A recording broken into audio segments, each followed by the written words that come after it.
अगर उनकी कोई बेटी होती तो उनके साथ होती, और कुछ नहीं तो आपकी वालिदा माजिदा अफरोज को तो खबर होती। दादा जान को इतनी बड़ी बात किसी झूठ के बिना भी तो नहीं कह सकता। तुम्हें क्या लगता है ये नया झूठ करके तुम मेरे घर में घुसने की कोशिश करोगी और मैं तुम घुसने दूंगी? मैं ऐसा नहीं होने दूंगी। उतना बुरा नहीं होगा जितना तुम हमारे साथ करके गई थी। मैं ज़ारा नहीं हूँ जो आपकी उल्टी सीधी बातें सुनती चली जाऊंगी। मर्जी ड्रामा की स्टोरी बहुत ही ज़बरदस्त हो गई है। सब ने, हादी ने दादाजी को कहा कि आपने बहुत ज़्यादती की है ज़ारा के साथ, जब पता है सफ़ीना पुप्पो की बेटी ज़िंदा है तो आपने क्यों इस तरह का सलूक किया, जिस पर दादाजी मानने को ही तैयार नहीं है, क्योंकि वो चाहते ही नहीं है कि मैं अब उसको एक्सेप्ट करूँ। वो कहते हैं कि इन घर की लड़कियों ने तमाशा क्या बनाया हुआ है, कोई ना कोई प्लान करके हमारे घर को काबू में किया हुआ है, पहले मच्छिया ने शुजा को और अब ज़हरा ने।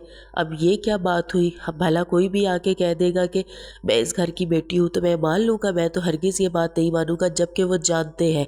और मंशा ये सारी बातें सुन रही होती है और मंशा फ़ौरन से ही प्लान बनाती है कि मैं उस घर में जाऊँ और ज़ारा को बुरा भला कहूँ, क्योंकि वो शुरू से यही चाहती है कि मैं किसी तरह ज़ारा को गिराऊँ। लेकिन ज़ारा बहुत ही सब्र वाली है।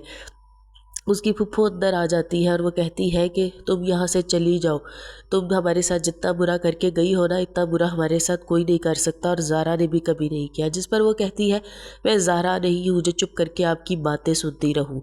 सुन रही है ना आप? जिस पर हमज़ा फ़ौरन ही वहाँ पर आ जाता है और मंशा के मुँह पर खींच के थप्पड़ लगाता है, जिससे मज़ा आ जाता है करारी सी चंड का। और हमज़ा बहुत ही खींच के उसके मुंह पर लगाता है।